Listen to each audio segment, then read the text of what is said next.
এই রান্নাটা হয়ে গেলেই সবাইকে ডেকে খেতে বসিয়ে দেবা বৌমা। আচ্ছা মা, ঠিক আছে। মা, ও মা, এই বাঞ্চতটা এখানে কেন এসছে? তুই কার কথা বলছিস? এই যে মাসিমা, আমার কথা বলছি গো। আপনার ছেলেটা না খুব দুষ্টু, একটু ইয়ার কিউ বোঝে না বাবা গো বাবা। হ্যাঁ গো, তুমি আমার ভাইকে গালাগালি দিলে। বাড়াটা গালাগালি দেবো না তো কি দেবো? হোমচুদার বাল, বাড়া আমাকে ঘরে একা পেয়ে আমার প্যান্টের ভিতরে হাত ঢুকে দিয়েছে। মা গো মা, জামাই বাবু তুমি অত রেগে যাচ্ছ কেন? আমি তো তোমার শুধু একটু সাইজটা দেখছিলাম গো।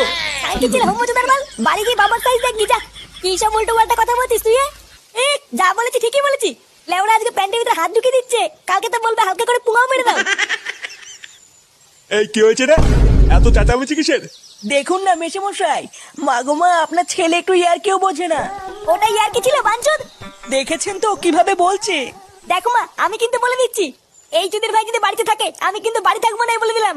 চোরে বাচ্চা, তুই ঘর থেকে বেরিয়ে যা। আমরা কোনো কাজকর্মের বেলায় নেই, কোনো রোজগার পাতি নেই, আবার বড় বড় কথা। ও বাড়া, মায়ের থেকে মাসির দরদ বেশি, তাই তো?